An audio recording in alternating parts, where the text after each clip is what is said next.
शैवाः समुपासते शिवैति ब्रह्मेति वेदान्तिनो बौद्धा बुद्ध इति प्रमाणपटवः कर्तेति नैयायिकाः अर्हन्नित्यथ जैनशासनरताः कर्मेति मीमांसकाः सोऽयं वो विदधातु वाञ्छितफलम् त्रैलोक्यनाथो हरिः सोऽयं वो विदधातु वाञ्छितफलम् त्रैलोक्यनाथो हरिः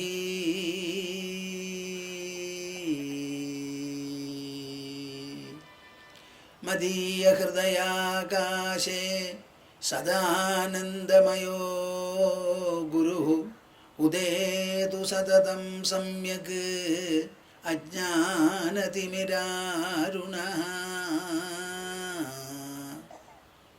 हरिः ओं हरिः ओं हरिः. Be ready. If my voice fails, you can. നമുക്ക് എല്ലാവർക്കും കൂടി ജപിക്കുക. എൻ്റെ തൊണ്ട അനുവദിക്കുന്നു വിചാരിക്കുക. ഹരിഹി ഹരിഹി ഹരിഹി. കൈ കോർത്ത് മടിയിൽ വെച്ച് കണ്ണടച്ച് ആകാവുന്നിടത്തോളം നിവർന്നിരുന്ന് മനസ്സും വായും തുറന്ന് 3 തവണ നമുക്ക് ജപിക്കാം. ലോകമംഗളത്തിന് വേണ്ടി ഈ സംയുക്ത സ്വരം കേരള സംസ്ഥാനവും ഭാരതം എന്ന് പറയുന്ന ഉപഭൂഖണ്ഡവും വിട്ട് ലോകം മുഴുവനും വ്യാപിക്കണം, പ്രസരിക്കണം എന്ന സങ്കല്പത്തോടുകൂടി വേണം നിങ്ങളെല്ലാവരും ജപിക്കാൻ. മനസ്സുകൊണ്ട് അങ്ങോട്ട് വികസിക്കൂ. വിശാലമായി വിശ്വത്തോളം വളരട്ടെ നിങ്ങളുടെ ഉൾവ്യക്തിത്വം.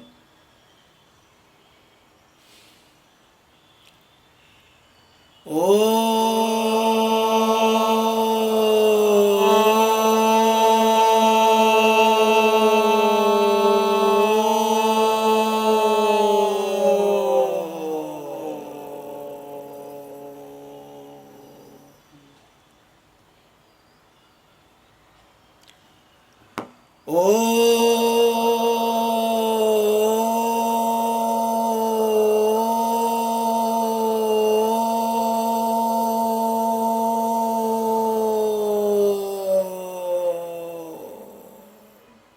നിങ്ങളാരും ജപിക്കുന്നില്ലേ?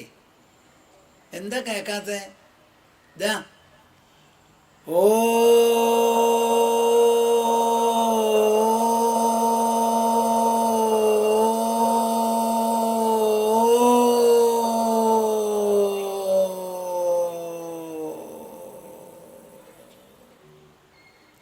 ഹരി ഓം തസ്. ജയ ഗുരു. നമുക്ക് പതിവ് പോലെ 2-3 ശ്ലോകം തുടക്കത്തിലും അത് കഴിഞ്ഞ് നാം എടുത്ത ശ്ലോകവും കൂടി ചൊല്ലാം. അതൊരു അനുഷ്ഠാനവും ഒരു തപസ്സും ഒരു അനുധാവനവുമായി തീരണം എന്ന് വിചാരിച്ചിട്ടാണ് എല്ലാവരെ കൊണ്ടും ചൊല്ലിക്കുന്നത്. ഇതാ കഥം ജ്ഞാനമവാപ്നോതി കഥം ജ്ഞാനമവാപ്നോതി കഥം മുക്തിർഭവിഷ്യതി കഥം മുക്തിർഭവിഷ്യതി വൈരാഗ്യം ച കഥം പ്രാപ്തം വൈരാഗ്യം ച കഥം പ്രാപ്തം ഏതദ്ബ്രൂഹി മമ പ്രഭോ ഏതദ്ബ്രൂഹി മമ പ്രഭോ മുക്തിമിച്ഛസി ചേത്താദാ മുക്തിമിച്ഛസി ചേത്താദാ വിഷയാൻ വിഷവത്യജ വിഷയാൻ വിഷവത്യജ ക്ഷമാർജവദയാതോഷ ക്ഷമാർജവദയാതോഷ സത്യം പീയൂഷവദ്ഭജ സത്യം പീയൂഷവദ്ഭജ ന പൃഥ്വീ ന ജലം നാഗ്നിഃ ന പൃഥ്വീ ന ജലം നാഗ്നിഃ ന വായുർദ്യൗർന വാ ഭവാൻ ന വായുർദ്യൗർന വാ ഭവാൻ യേഷാം സാക്ഷിണമാത്മാനം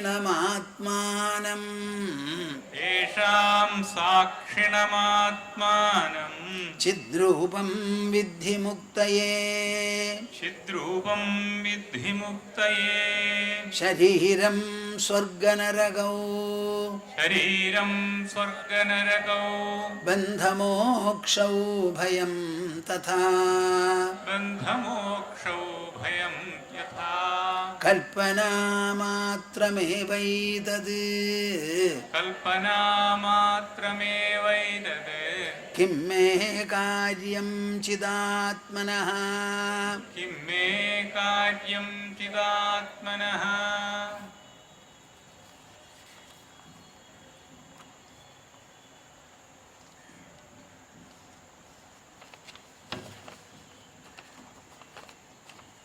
നമ്മൾ 2 ദിവസമായി എടുത്ത ശ്ലോകമാണ് ഇനി പറയുന്നത്.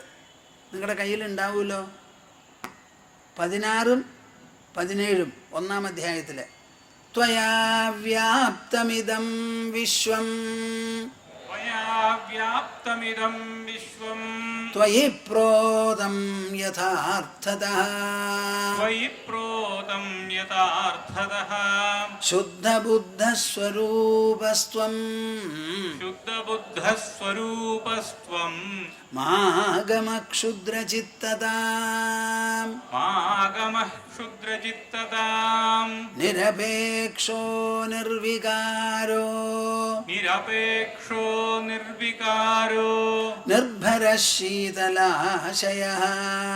നിർഭരശീതലാശയഃ അഗാധബുദ്ധിരക്ഷുബ്ധോ അഗാധബുദ്ധിരക്ഷുബ്ധോ ഭവചിന്മാത്രവാസനഃ ഭവചിന്മാത്രവാസനഃ ഭവചിന്മാത്രവാസനഃ ഭവചിന്മാത്രവാസനഃ. ചിന്മാത്രവാസനൻ. നിങ്ങളെല്ലാവരും ആ വാക്ക് നല്ലപോലെ ശ്രദ്ധിച്ചു ആവോ? ചിത്ത എന്ന് പറയുന്നത് വളരെ പ്രധാനപ്പെട്ട ഒരു വാക്കാണ്. ആ ചിത്തിന് പര്യായ ശബ്ദങ്ങൾ ഉണ്ടെങ്കിൽ ഉണ്ട് എന്ന് പറയാം എന്നേ ഉള്ളൂ. ചിത്ത്, ചേതന, ചൈതന്യം, ചിത്തം, സംവിത്ത്, ഇങ്ങനെ ചില വാക്കുകളുണ്ട്. ഈ വാക്കുകളെല്ലാം എന്തിനെ സൂചിപ്പിക്കണമെന്നറിയാമോ നിങ്ങൾക്ക്? നമ്മളോട് ഏറ്റവും അടുത്തുള്ള അസ്തിത്വത്തെ സൂചിപ്പിക്കുന്നതാണ്. എന്നാലോ ആർക്കും ഒട്ടും പിടി കിട്ടണമില്ല. അത് ജീവിച്ചിരിക്കുന്ന ഒരു ശരീരവും പ്രാണൻ പോയ ഒരു ശരീരവും തമ്മിൽ എന്താണ് വ്യത്യാസം എന്ന് ചോദിച്ചാൽ ചിത്തിൻ്റെ സാന്നിധ്യവും അസാന്നിധ്യവുമാണ് വ്യത്യാസം. ഈ ശരീരമുണ്ട് എന്നിങ്ങനെ ഉണർന്ന് നമുക്ക് തരുന്നത് ഉണർവ് രൂപമായിരിക്കുന്ന ചിത്താണ്. ഇംഗ്ലീഷിൽ പറയുകയാണെങ്കിൽ it is that sentient presence in your self by virtue of which your own body you are able to cognize, understand and refer to. എന്തെങ്കിലും ഒരു തരത്തിലുള്ള ബോധമോ അറിവോ ഉണർവോ പ്രജ്ഞയോ സംവേദനമോ എന്തെങ്കിലും ഉണ്ടെങ്കിൽ അത് ചിത്തിൽ നിന്ന് നിർഗളിക്കുന്നത് മാത്രമാണ്. ഇപ്പം അഗ്നി എന്ന് പറയുമ്പോൾ അഗ്നിക്ക് ഒരു സ്ഫുരണവും ഒരു ലക്ഷണവുമാണ് പ്രകാശം. രണ്ടാമത്തൊന്നാണ് ചൂട്. ആ അഗ്നിയുടെ സ്ഫുരണമാണ് പ്രകാശം, ചൂട് എന്ന് പറയുന്നത് പോലെ നമ്മുടെ ശരീരത്തിൻ്റെ ഉള്ളിലുള്ള ഒരു സാന്നിധ്യമുണ്ട്. ആ സാന്നിധ്യം ചിത്താണ്. ആ ചിത്ത് കൊണ്ടാണ് നമുക്ക് ചേതനാത്മകത. എപ്പോൾ നോക്കിയാലും നമുക്ക് ഉണർവില്ലാത്ത സമയമില്ല. ഉറക്കമും ഒരു തരത്തിലുള്ള ഉണർവാണ്. മോഹാലസ്യവും നമുക്ക് ഉണർവാണ്. വിശാലമായ ഉണർവ് ശബ്ദത്തിൽ പെടുന്നതാണ്. മോഹാലസ്യത്തിൽ നിന്ന് എഴുന്നേൽക്കുമ്പോൾ ഞാൻ ഒന്നും അറിയാതെ മോഹാലസ്യത്തിൽപ്പെട്ട് മൂർച്ചയിൽപ്പെട്ട് കഴിഞ്ഞു എന്ന് പറയാൻ തക്കവണ്ണം ഒരു ഉണർവ് നമ്മുടെ ശരീരത്തിൻ്റെ ഉള്ളിൽ അപ്പോഴുമുണ്ട്. അതിന് 3 തരത്തിലാണ് പ്രകടനം.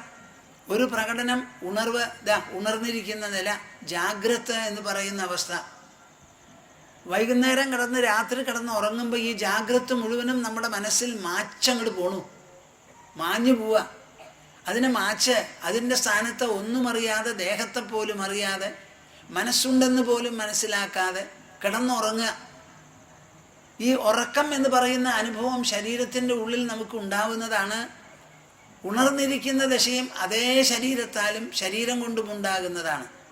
ഇതിൻ്റെ രണ്ടിൻ്റെയും മധ്യത്തിലാണ് നമുക്ക് എന്തുള്ളത്? സ്വപ്നം എന്ന് പറഞ്ഞ വിശേഷപ്പെട്ട ഒരു ദശ, ഒരവസ്ഥയുള്ളത്. അതും ഈ പ്രജ്ഞയുടെയും ചിത്തിൻ്റെയും എല്ലാം പ്രകടന വിശേഷമാണ്. 3 തരത്തിലാണ് അവസ്ഥകൾ മനസ്സിന്. ജാഗ്രത, സ്വപ്നം, സുഷുപ്തി എന്ന് പറയുന്ന 3 അവസ്ഥകൾ. ഈ 3 അവസ്ഥകളിൽ നാം എന്തെല്ലാം അറിയുന്നുണ്ടോ, ഉണരുന്നുണ്ടോ, അത് മാത്രമേ നമ്മുടെ ജീവിതത്തിൽ നമുക്ക് കണക്കാക്കാനുള്ളൂ, സ്ഥായിയായിട്ടുള്ളൂ. ഈ ലോകം എന്നിങ്ങനെ നാം പരാമർശിക്കുന്നത് 24 മണിക്കൂറും നാം അനുഭവിക്കുന്നതല്ല.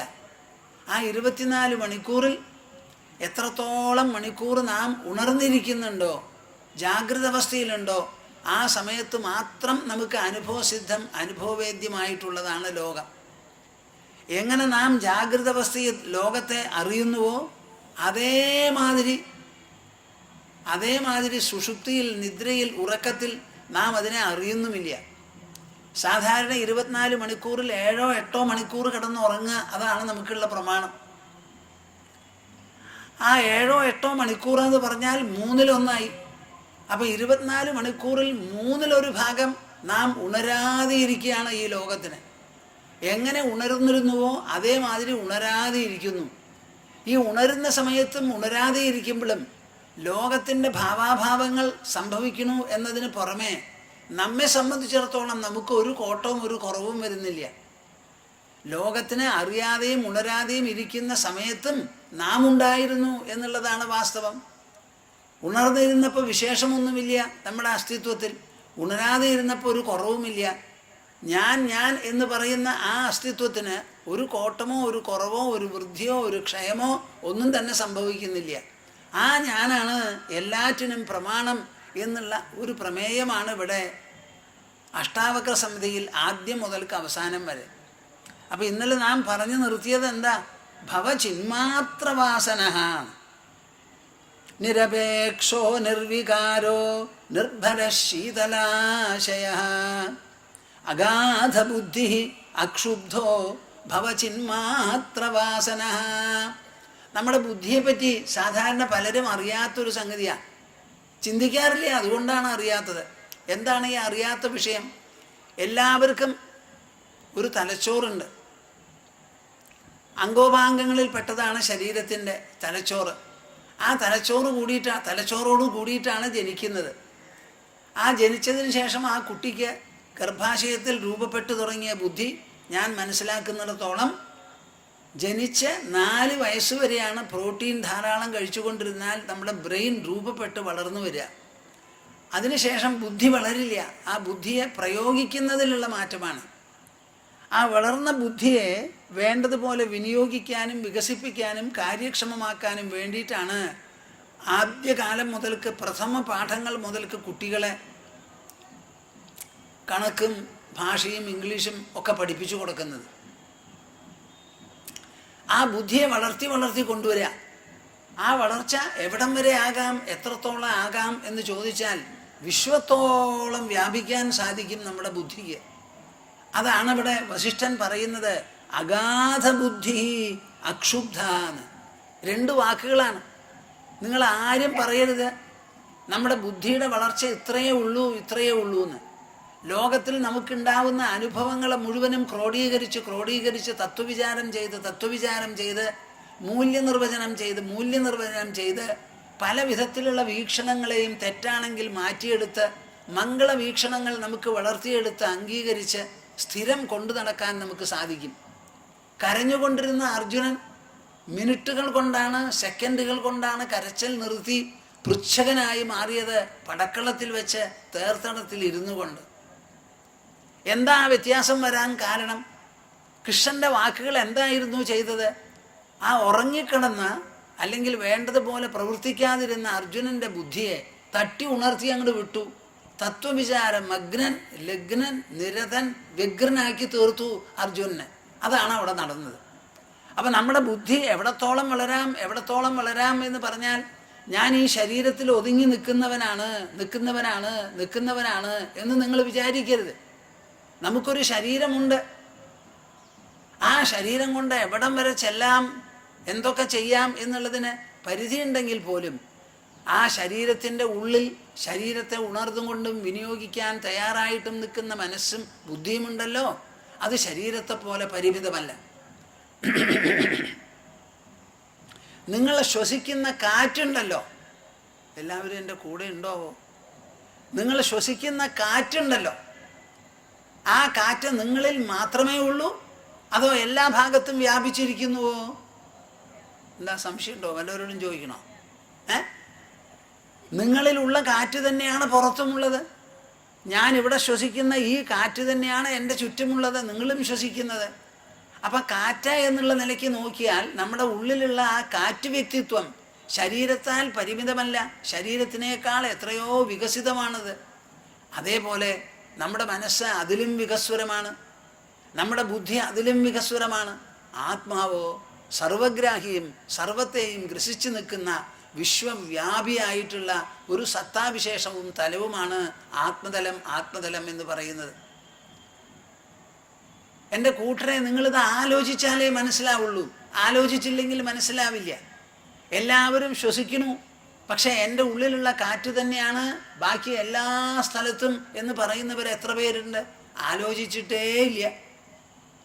പിശാങ്കത്തി ഉപയോഗിക്കും, അതിനൊരു അലകും പിടിയും ആണിയുണ്ട് എന്നുള്ളത് അറിയാതെ ഉപയോഗിക്കുക നമ്മൾ. അപ്പോൾ കാര്യങ്ങൾ ഉണ്ടാവുന്നതൊന്ന്, കാണുന്നതൊന്ന്, കേൾക്കുന്നതൊന്ന്, അതിനെക്കുറിച്ച് ആലോചിച്ച് മനസ്സിലാക്കുന്നത് വേറെ ഒന്ന്. എല്ലാവരും കാറ് മേടിച്ച് ഓണിക്കും, പക്ഷേ ആ കാറ് എങ്ങനെയാണോ ഓടുന്നത്, എന്താണ് അതിൽ നടക്കുന്ന കമ്പസ്റ്റ്യൻ എന്നിങ്ങനെ ആലോചിച്ച് മനസ്സിലാക്കുന്നവരില്ല. അത് വിഷയം വേറെയാണ്. അതേമാതിരി ജീവിതത്തെയും നമ്മുടെ വ്യക്തിത്വത്തെയും കുറിച്ച് ആലോചിച്ച് മനസ്സിലാക്കുമ്പോൾ നമുക്ക് മനസ്സിലാക്കാൻ, ഗ്രഹിക്കാൻ സാധിക്കും. അഗാധ ബുദ്ധി അക്ഷുദ്ധ, അഗാധമായിരിക്കുന്ന ഒരു ബുദ്ധി, അതിവിസ്തൃതമായിരിക്കുന്ന ഒരു വ്യക്തിത്വം നമുക്കുണ്ടെങ്കിൽ നമ്മുടെ ജീവിതത്തിൽ അല്ലറ ചില്ലറ ഉണ്ടാവുന്ന അനുഭവങ്ങൾ കൊണ്ട് ഇത്രയധികം കോട്ടവും കുറവും നമുക്ക് വരേണ്ട ആവശ്യം എന്താ? ഒന്ന് ആലോചിച്ച് നോക്കൂ. ഒരാവശ്യവുമില്ല നമുക്ക്. നമ്മൾ അനാവശ്യമായിട്ട് പ്രക്ഷുബ്ധമായി തീരുകയാണ്.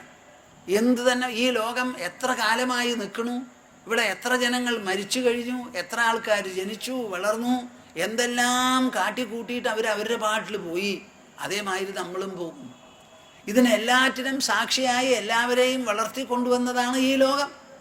അങ്ങനെയുള്ള ഒരു ലോകത്തിൽ നാം ജീവിക്കുമ്പോൾ എന്തിനേയും കണ്ട് പരിഭ്രമിക്കേണ്ട ആവശ്യമെന്താ? ഹിമാലയം പൊട്ടിവിരിഞ്ഞാൽ എന്ത്, അറ്റ്ലാന്റിക് സമുദ്രം വറ്റി വരണ്ടാൽ എന്ത്, ഭൂമി പിളർന്നാൽ എന്ത്? ഭൂമിയെ പിളർക്കാതെ സൂക്ഷിക്കുന്നത് നമ്മളല്ല. പിളരുന്ന സമയത്ത് എന്തു വേണമെന്ന് വേണമെങ്കിൽ ആലോചിച്ചോളൂ, പരിഹാരമാർഗങ്ങൾ ചെയ്തോളൂ. അങ്ങനെ ഓരോ സമയത്തും പരിഹാരമാർഗങ്ങൾ ആരാഞ്ഞ് ചെയ്തുകൊണ്ടിരിക്കുന്നതാണ് മനുഷ്യൻ്റെ കടമ, മനുഷ്യൻ്റെ ബുദ്ധി. അല്ലാതെ ഒന്നിനെയും കണ്ട് ഞെട്ടാനോ പരിഭ്രമിക്കാനോ നമ്മൾ പുറപ്പെടരുത്. അഗാധ ബുദ്ധിയാണ് നമുക്ക് വേണ്ടത്. ബുദ്ധിയെ അഗാധമാക്കാൻ നിങ്ങളൊന്ന് ആലോചിച്ച് നോക്കൂ. ഭവചിന്മാത്ര വാസന എന്ന് പറഞ്ഞാൽ എന്താ അർത്ഥം? നമ്മുടെ ഉള്ളിൽ നമ്മുടെ വ്യക്തിത്വത്തിന് ആധാരവും അധിഷ്ഠാനവുമായി നിൽക്കുന്ന ചിത്തുണ്ടല്ലോ, കോൺഷ്യസ്നസ്, പ്രജ്ഞ, ഉണർവ്, ശുദ്ധബോധം. ആ ഒരൊറ്റ ബോധമാകട്ടെ നിങ്ങളുടെ മനസ്സിൽ സദാ ആഗ്രഹം എന്ന്. അങ്ങനെ വരുമ്പോൾ നമ്മുടെ ഉള്ളിലുള്ള ചിത്തിനെക്കുറിച്ചൊരാഗ്രഹം ആവശ്യമാണോ? നമുക്കിപ്പോൾ ഇല്ലാത്തൊരു വസ്തുവിനെ അല്ലേ നമ്മൾ തേടുക?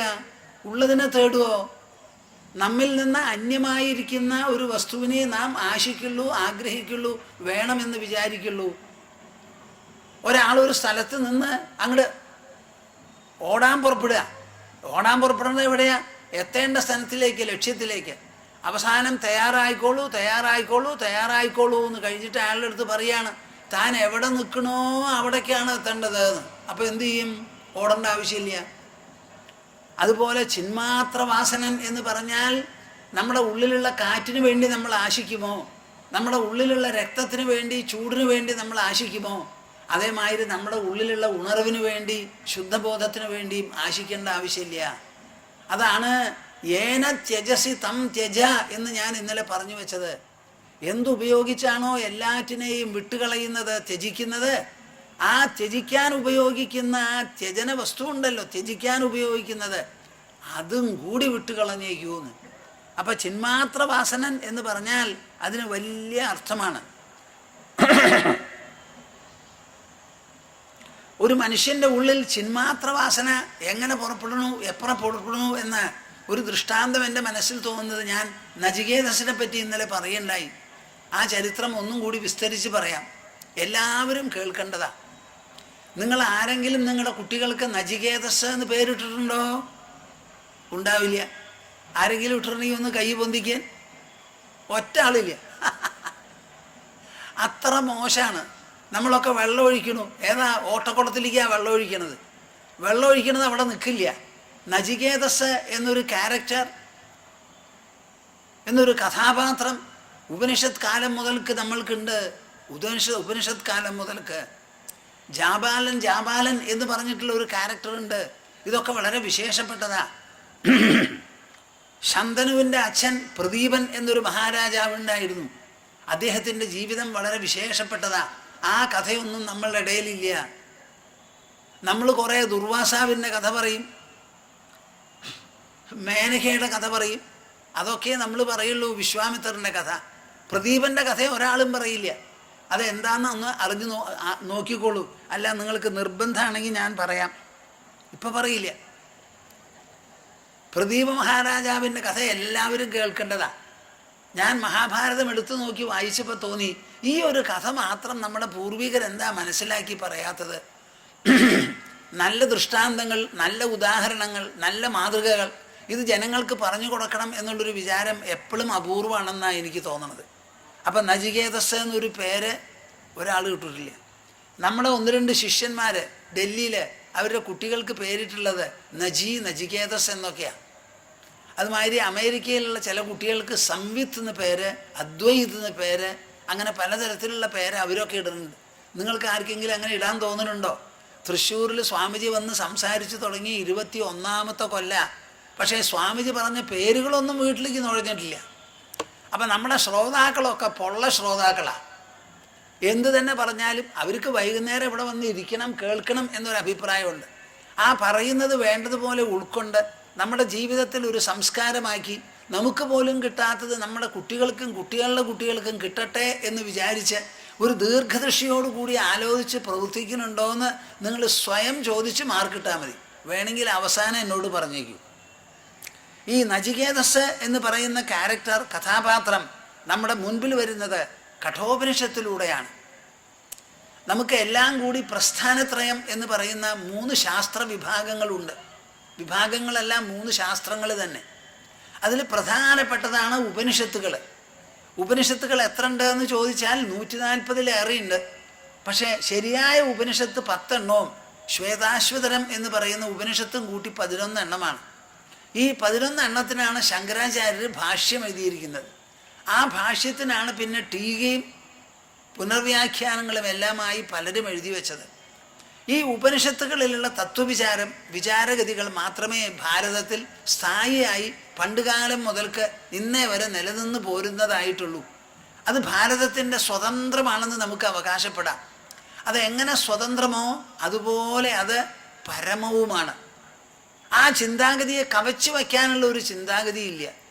ചിന്താഗതി അസ്തമിക്കുന്നത് വരെ ചിന്താഗതിയെ പിന്തുടർന്ന ഒരു വിശേഷം ആണ് നമുക്കുള്ളത്. ആ ഉപനിഷത്തുകളെപ്പോലെ ആ ഉപനിഷത്തുകൾക്ക് തന്നെ ഒരു വ്യാഖ്യാനം ശ്രീകൃഷ്ണൻ തന്നതാണെന്ന് തോന്നും. അതാണ് ഈ ഭഗവത്ഗീത. എന്നാൽ ഈ ഭഗവത്ഗീത നമ്മുടെ മുൻപിൽ പ്രത്യക്ഷപ്പെടുന്നത് എപ്പോഴാണ്? മഹാഭാരതത്തിലൂടെയാണ്. മഹാഭാരതം എഴുതിയതോ ഉപനിഷത്ത് കാലങ്ങളെല്ലാം കഴിഞ്ഞ് എത്രയോ പിന്നിട്ടതിന് ശേഷം. 5000-ലേറെ കൊല്ലമായി ഭഗവത്ഗീത എഴുതി, മഹാഭാരതം എഴുതി. വ്യാസമഹർഷിയാണത് എഴുതിയത്. അതേ വ്യാസമഹർഷിയാണ് ബ്രഹ്മസൂത്രം എന്ന് പറഞ്ഞ ഗ്രന്ഥവും എഴുതി ഉണ്ടാക്കിയത്. ബ്രഹ്മസൂത്രത്തിൽ കാണുന്നത് മുഴുവനും യുക്തിസഹമായ കാര്യങ്ങളാണ്. Reason and rationality to the core are presented in ബ്രഹ്മസൂത്രാസ്. മഹാഭാരതം സ്മൃതിയാണെന്ന് പറയും, ഒരു ചരിത്ര ഗ്രന്ഥമാണ്. ഉപനിഷത്തുകളാകട്ടെ ശ്രുതിയും. അതിൽ 10 ഉപനിഷത്തിൽപ്പെട്ട പ്രധാനപ്പെട്ട ഒരു ഉപനിഷത്താണ് കഠോപനിഷത്ത്. ഈശകേന കഠപ്രശ്നമുണ്ട മാണ്ഡൂക്യ തിത്തിരി ഐതരേയം ച ഛാന്തോഗ്യം ബൃഹദാരണ്യകം ദശ. ഇങ്ങനെ 10 ഉപനിഷത്ത്. 11ാമത്തത് ശ്വേതാശ്വതരോപനിഷത്തും. അതിൽ കഠോപനിഷത്ത് വളരെ വിശേഷപ്പെട്ടതാണ്. എന്താ കാരണം? കഠോപനിഷത്തിലാണ് മരണത്തെക്കുറിച്ച് ചർച്ച ചെയ്ത് അമരമാണ് മനുഷ്യജീവൻ എന്ന് വെളിപ്പെടുന്നത്. എന്താ ഞാൻ പറഞ്ഞതാവോ? മരണത്തെക്കുറിച്ച് ചർച്ച ചെയ്ത് അമരമാണ് മനുഷ്യജീവൻ എന്ന് പ്രഖ്യാപിക്കുന്നതും തെളിയിപ്പിക്കുന്നതും കഠോപനിഷത്തിലാണ്. ആ കഠോപനിഷത്ത് തുടങ്ങുന്നത് എങ്ങനെയാ?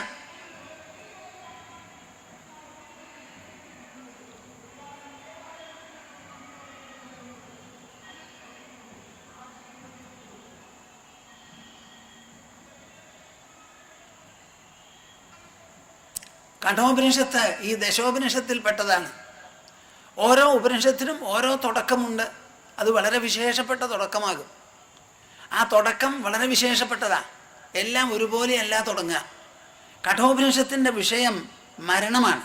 മരണമുണ്ടോ ഇല്ലയോ, മരണാനന്തരം ജീവൻ നിലനിൽക്കുന്നുവോ ഇല്ലയോ എന്നുള്ള കാര്യത്തിനെക്കുറിച്ച് ചർച്ചയാണ്.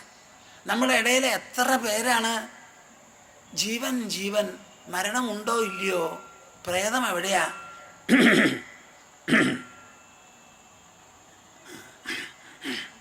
പ്രേതം എവിടെയാ, മരിച്ച ആൾ ജീവിച്ചു കഴിഞ്ഞോ ഇല്ലയേ, ശ്രാദ്ധം കൂട്ടുമ്പോൾ അത് കിട്ടുമോ കിട്ടില്ലേ, ഇങ്ങനെയൊക്കെയുള്ള ചോദ്യങ്ങൾ നിങ്ങൾ ചോദിക്കും.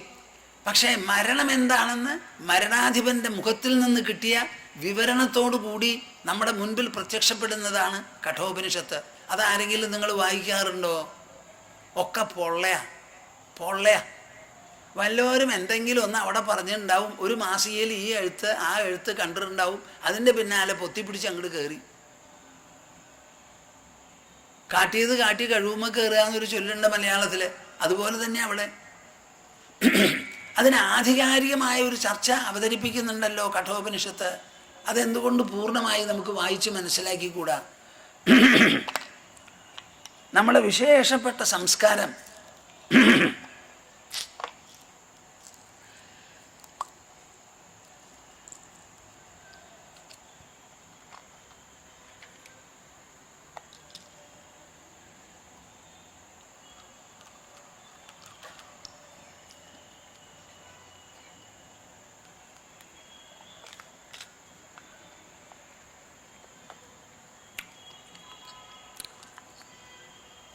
നമ്മുടെ സംസ്കാരം നമ്മുടെ ആചരണത്തിൽ പ്രധാനമായിട്ടുള്ള ഒരു ഭാഗമാണ്.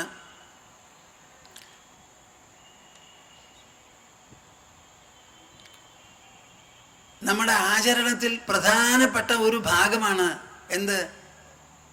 ശ്രാദ്ധ ദിവസം കഠോപനിഷത്ത് വായിക്കുക എന്നുള്ളത്. ആരെങ്കിലും അത് ചെയ്യാറുണ്ടോ, കേട്ടിട്ടുണ്ടോ? എന്നാൽ അപൂർവം ചില സന്ദർഭങ്ങളിൽ ഞാൻ സന്യാസിയായി കേരളത്തിൽ സഞ്ചാരം തുടങ്ങി പഴയന്നൂർ ചെന്നപ്പോൾ അവിടെ ഒരു സ്ഥലത്ത് ഞങ്ങൾക്ക് ഭിക്ഷ തരുന്ന സമയത്ത് ഒരാളെ പ്രത്യേകം വിളിച്ച് കഠോപനിഷത്ത് പൂർണ്ണമായി ചൊല്ലിച്ചു. മനുഷ്യൻ്റെ മനസ്സ് മരണത്തെക്കുറിച്ച് ചിന്തിക്കണം.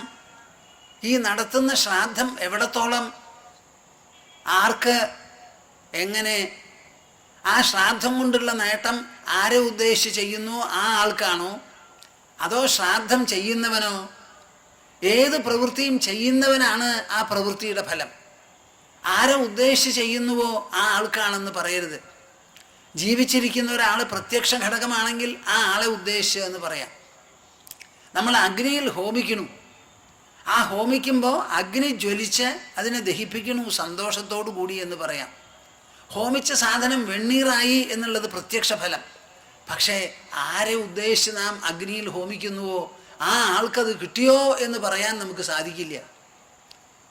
ഇന്ദ്രായ ഇദം ന മമ എന്ന് പറഞ്ഞ് അഗ്നിയിൽ ഹോമിച്ചാൽ ആ ഹോമം അഗ്നി കൈക്കലാക്കി എന്നുള്ളത് നമുക്കറിയാം. പക്ഷേ ഇന്ദ്രന് കിട്ടിയോ എന്ന് പറയാൻ ഒരു ഇന്ദ്രനും നമ്മുടെ അടുത്ത് വരില്ല, നമ്മളങ്ങോട്ട് പോവില്ല. കേൾക്കുന്നുണ്ടോ?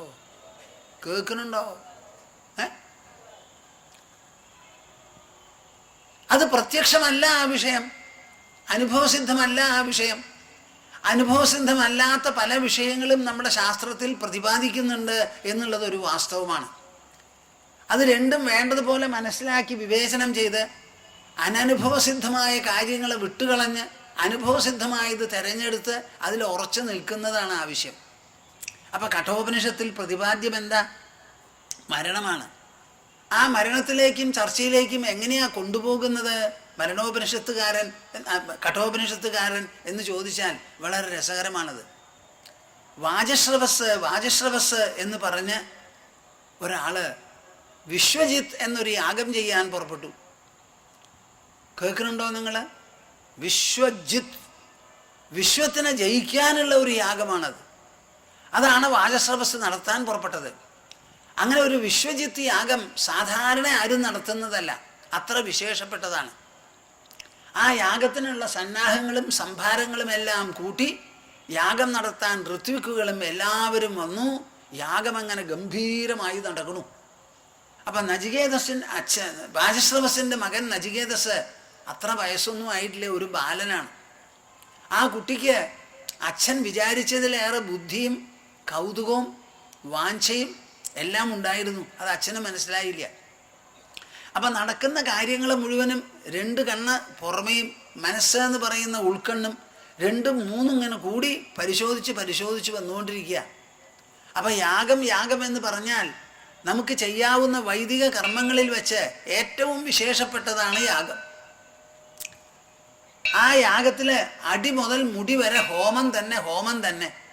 വളരെയധികം വിലപ്പെട്ട ദ്രവ്യങ്ങൾ വളരെ ശ്രദ്ധയോടുകൂടി സമാഹരിച്ച് വൈദിക മന്ത്രങ്ങളോടുകൂടി പവിത്രവും ദിവ്യവുമായ മന്ത്രങ്ങൾ ഉച്ചരിച്ച് അഗ്നിയിൽ ഹോമിച്ച് അഗ്നി അതെല്ലാം ദഹിപ്പിച്ച് വെണ്ണീറാക്കി ഒന്നും ബാക്കി വരരുത്.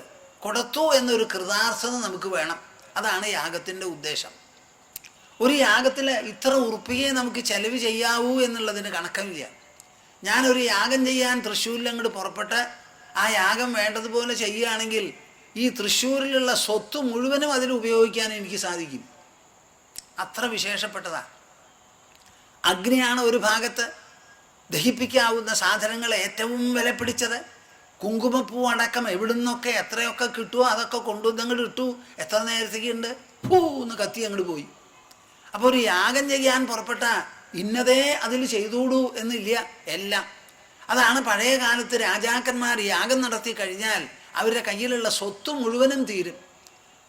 പലരും വരും, നാട്ടുകാർ മുഴുവനും വരും, രാജ്യക്കാർ വരും. അവർക്ക് വാരിക്കോരി ഭക്ഷണം കൊടുക്കണം, വസ്ത്രം കൊടുക്കണം, ദാനം കൊടുക്കണം. ഇതൊക്കെ കഴിഞ്ഞാൽ ഖജാനയിൽ ഒന്നും ബാക്കിയുണ്ടാവില്ല.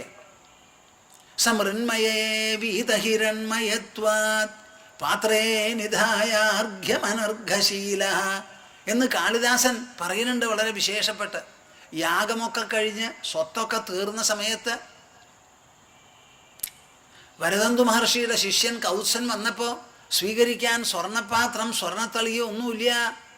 സമൃന്മയേ വീതഹിരൺമയത്വാത് കേൾക്കുന്നുണ്ടോ ആവോ നിങ്ങൾ? ഹിരൺമയത്വം മുഴുവനും പോയി എന്ന്. കയ്യിലുള്ള സ്വത്ത് മുഴുവനും സ്വർണം മുഴുവനും യാഗത്തിന് ഉപയോഗിച്ചു. അവശേഷിച്ചത് മൺപാത്രങ്ങളാണ്. അപ്പം മൺപാത്രങ്ങളിലാണ് അർഘ്യവുമായി ചെന്നത് മഹർഷിപുത്രനെ സ്വീകരിക്കാൻ. ഇതാണ് നമ്മുടെ സംസ്കാരം. രാജാവ് പോലും പണക്കൊതിയനാകരുത്, ധനത്തിൻ്റെ പിന്നാലെ പോകരുത് മനസ്സ്. മഹാലക്ഷ്മിയെ ചവിട്ടി തള്ളിയാലേ ലക്ഷ്മി എപ്പോഴും നമ്മുടെ കൂടെ ഇരിക്കുള്ളൂ എന്ന് നമുക്കൊരു ചൊല്ലുണ്ട്. നിങ്ങളൊരൊറ്റ ആള് പണക്കൊതിയന്മാരാവരുത്. മഹാലക്ഷ്മിയെ ചവിട്ടി തള്ളുന്ന ഒരു മനസ്ഥിതി നിങ്ങൾക്കുണ്ടോ, നിങ്ങൾക്ക് പണകുമാരത്തിൽ കഴിഞ്ഞുകൂടാൻ സാധിക്കും. അതാണതിൻ്റെ ശരി. പണത്തിൻ്റെ അടിമയായി നാം പണം കൈക്കൊള്ളരുത്. പണത്തിൻ്റെ മുതലാളിമാരായി, പണത്തിൻ്റെ യജമാനന്മാരായി വേണം പണം കൈയാളാൻ. എല്ലാവരും അങ്ങനെ ആവണം. നിസ്സംഗ ബുദ്ധി ധാരാളം വേണം. അപ്പോൾ ഉള്ള പണം മുഴുവനും യാഗത്തിന് ചെലവാക്കി എല്ലാം തീർത്ത് മണ്ണ് മാത്രമായി, മൺപാത്രമായി എന്ന് പറയുകയാണ് രഘുവംശത്തിൻ്റെ കീർത്തി കാളിദാസൻ വിവരിക്കുന്ന സമയത്ത്.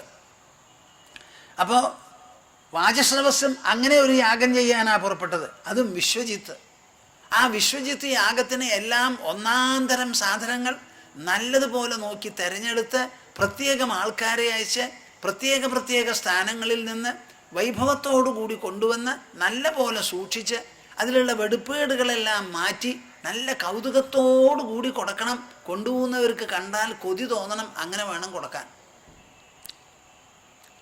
ഇപ്പം ക്ഷേത്രത്തിലേക്കോ പൂജയ്ക്കോ എന്തെങ്കിലും സാമാനം നിങ്ങൾ മേടിക്കാൻ പോകുമ്പോൾ അതിനു വേണ്ടി ഒരു പ്രത്യേക സഞ്ചിയിൽ മേടിച്ചുകൊണ്ട് വരണം.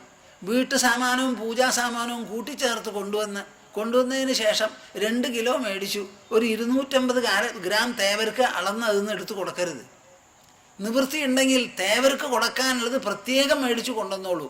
അത് നിലത്തിൽ വയ്ക്കാതെ കൊണ്ടുവരണം, കയ്യിൽ പിടിക്കണം. ചവിട്ടുന്ന സ്ഥലത്ത് ആ സാധനങ്ങൾ വയ്ക്കരുത്. മേശപ്പുറത്ത് വയ്ക്കാം, ബെഞ്ചിൻ്റെ മുകളിൽ വയ്ക്കാം, കാല് ചവിട്ടി നടക്കുന്ന സ്ഥലത്ത് വയ്ക്കരുത്.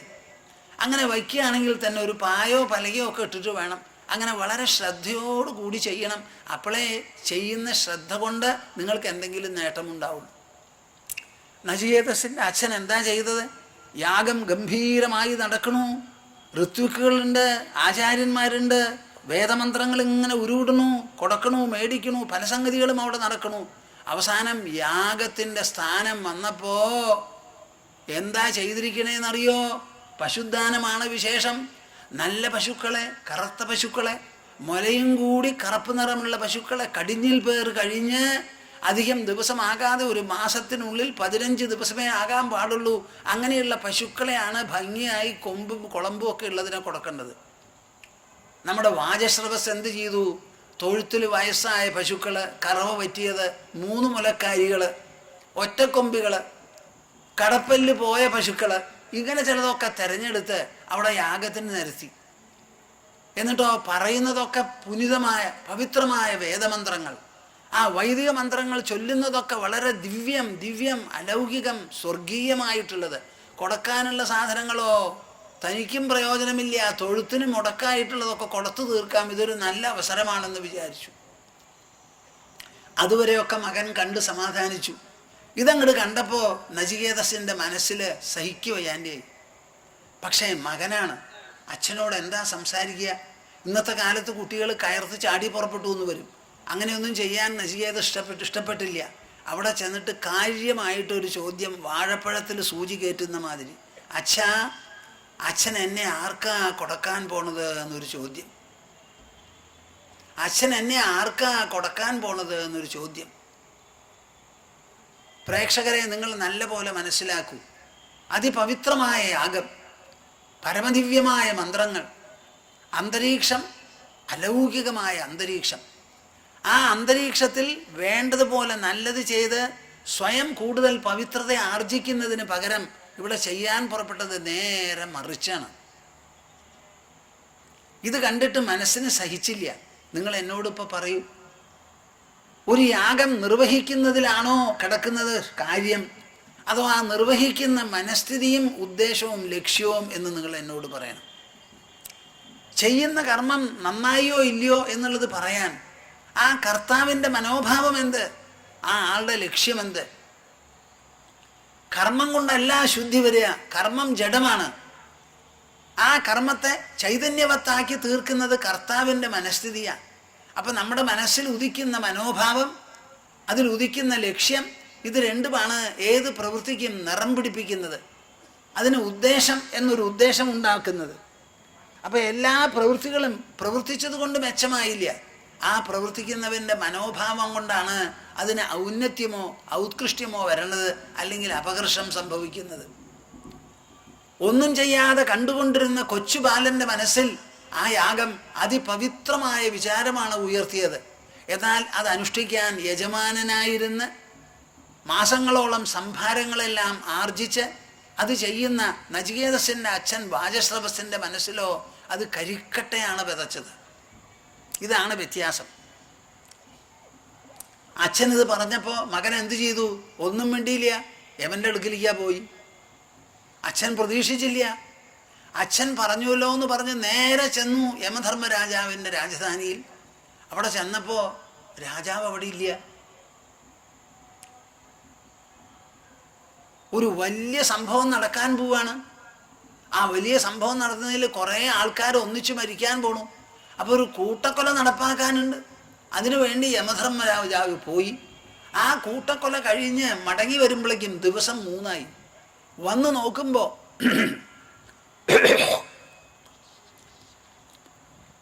ഭൂമിയിൽ നിന്ന് ഒരു ബ്രഹ്മചാരി വന്നിരിക്കുകയാണ്. 3 ദിവസം പട്ടിണി കിടന്നു.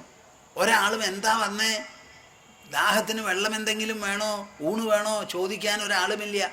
ക്ഷമയോടുകൂടി അവിടെ ഇരിക്കണു. 3 ദിവസം പട്ടിണി. ഒരു ബ്രഹ്മചാരി തൻ്റെ കുടുംബത്ത് വന്ന് വാതിൽക്കൽ വന്ന് ഉള്ളിൽ കിടന്ന് പട്ടിണി കിടന്നുല്ലോ 3 ദിവസം എന്നങ്ങോട്ട് അറിഞ്ഞപ്പോൾ യമധർമ്മരാജാവ് ഞെട്ടിപ്പോയി. നമ്മുടെ ഉപനിഷത്ത് പറയുകയാണ്, നിങ്ങളുടെ വീട്ടിലും ആരെങ്കിലും കിടന്നു വന്നാൽ നിങ്ങളുടെ മനസ്ഥിതി എന്തായിരിക്കണം? യമന് വലിയ പശ്ചാത്താപം. ഒരു ബ്രഹ്മചാരിയെ 3 ദിവസം ഞാൻ പട്ടിണി കിടത്തിയല്ലോ, ഈ മഹാപാപം എങ്ങനെ പോവാനാ? വേഗം വെള്ളം കൊണ്ടുവരൂ എന്ന് പറഞ്ഞു. കാല് കഴുകി കുടിക്കാൻ കൊടുത്തു. എല്ലാം കഴിഞ്ഞ് ദാഹമൊക്കെ മാറ്റിയതിന് ശേഷം ചോദിക്കുകയാണ്, 3 ദിവസം എൻ്റെ ഗൃഹത്തിൽ പട്ടിണി കിടന്നതിന് ഒരു പ്രായശ്ചിത്തം എന്നുള്ള നിലയ്ക്ക് ഞാൻ 3 വരം തരാം എന്ന് പറഞ്ഞു. 3 ദിവസത്തേക്ക് 3 വരം. ഓരോന്നോരോന്നായി ചോദിച്ചോളൂ എന്ന് പറഞ്ഞപ്പോൾ ആ കൊച്ചു ബാലൻ ആദ്യമായി ചോദിച്ച വരം എന്താണെന്ന് അറിയോ നിങ്ങൾക്ക്? ഞാൻ ഇവിടുന്ന് തിരിച്ചു പോകുന്ന സമയത്ത് എൻ്റെ അച്ഛൻ എന്നെ തിരിച്ചറിയണം. മരിച്ച ഒരാൾ മരണത്തിന് ശേഷം മടങ്ങി വന്നാൽ എങ്ങനെ വരും എന്നുള്ളത് നിങ്ങൾക്ക് ആർക്കെങ്കിലും അറിയോ? എന്താ മിണ്ടാത്തെ? എങ്ങനെയാ വരിക? കറുത്ത് കരുവാളിച്ച് വരുമോ? പോത്തായിട്ട് വരുമോ? എരുമയായിട്ട് വരുമോ? ആർക്കാ എന്താ പറയാൻ പറ്റുക? മരിക്കുന്നത് വരെയുള്ള ചരിത്രമേ നമുക്ക് അറിയുള്ളൂ. അപ്പം ഞാൻ യമൻ്റെ അടുക്കിലേക്ക് പോയി മടങ്ങിപ്പോകുമ്പോൾ എൻ്റെ അച്ഛൻ എന്നെ കണ്ടാൽ തിരിച്ചറിഞ്ഞ് വാത്സല്യത്തോടു കൂടി സ്വീകരിച്ച് മടിയിലിരുത്തി ചുംബിച്ച് അണച്ച് അങ്ങനെ വേണ്ടതുപോലെ പെരുമാറണം. ഒരു തരത്തിലുള്ള നീരസമോ വിക്ഷോഭമോ ഒന്നും ഉണ്ടാകരുതെന്ന്. അങ്ങനെ ഒരു വകുതിരിവാണ് നചികേതസ് കാണിച്ചത്. കോപിച്ചുകൊണ്ടാണല്ലോ അച്ഛൻ പറഞ്ഞത്. 2ാമത്തെ വരം, അങ്ങക്ക് ഈ യമധർമ്മരാജാവിൻ്റെ സ്ഥാനം എങ്ങനെ കിട്ടി? എന്ത് കർമ്മം ചെയ്തിട്ടാ സമ്പാദിച്ചത്? ആ കർമ്മം ഒന്ന് പറഞ്ഞു തരൂന്നായി. അത് പറഞ്ഞു കൊടുത്തു. കേട്ട് നല്ലോണം ഗ്രഹിച്ചു. ആവർത്തിച്ചു പറയൂ എന്ന് പറഞ്ഞപ്പോൾ ആവർത്തിച്ചു പറഞ്ഞു. വളരെ സന്തോഷമായി. ഈ യാഗത്തിന് നാചികേത യാഗം എന്ന് പേരിടാൻ പോണു എന്ന് പറഞ്ഞ് പേരും ഇട്ടു. ഇനി 3ാമത്തെ വരം ചോദിക്കൂ എന്നാ പറഞ്ഞത്. 3ാമത്തെ വരം ചോദിക്കുമ്പോഴാണ് ഉപനിഷത്തിൻ്റെ സന്ദേശം തുടങ്ങുന്നത്. ഏയം പ്രേതേ വിജിഗിത്സ മനുഷ്യേ അസ്തീത്യേകേ നായമസ്തീതി ചൈകേ ഏതദ്വിദ്യാമനുശിഷ്ടസ്ത്വയാഹം വരാണാം ഏഷ വനസ്തൃതീയഃ. ഏയം പ്രേതേ വിജിഗിത്സ മനുഷ്യേ. മനുഷ്യദേഹത്തിൽ പ്രാണൻ നിന്ന് കഴിഞ്ഞാൽ ആ ആള് മരിച്ചു എന്ന് നമ്മൾ പറയാറുണ്ട്. മരിച്ചു കഴിഞ്ഞാൽ പിന്നെ പ്രേതമായി പ്രേതമായി പ്രേതമായി എന്നാണ് പറയാറുള്ളത്. പൊയ്ക്കഴിഞ്ഞവൻ. അപ്പോൾ ഏയം പ്രേതേ വിജിഗിത്സ മനുഷ്യേ. ആരുടെ ശരീരത്തിൽ പ്രാണൻ നിർഗളിച്ചാലും പ്രാണൻ നിന്നാലും ആ ആള് മരിച്ചു എന്ന് പറയുന്നുണ്ടല്ലോ. അപ്പം 2 വിധത്തിലാണ് ആ സംഭവത്തെക്കുറിച്ച് ജനങ്ങൾ സംസാരിക്കുന്നത്. ഒരഭിപ്രായം ദാ ആ ആള് പോയി, ഇനി ഒന്നും അവശേഷിക്കുന്നില്ല, ഒക്കെ കഴിഞ്ഞു, കൊട്ടിക്കലാശം കഴിഞ്ഞു എന്ന് പറയുക ഒരു കൂട്ടര്. പിന്നെ ഒരു കൂട്ടരോ അങ്ങനെ പറയുന്നില്ല. അസ്തീത്യേകേ നായമസ്തീതി ചൈകേ. പോയില്ല. ശരീരമുള്ള സമയത്തും ആ മനുഷ്യൻ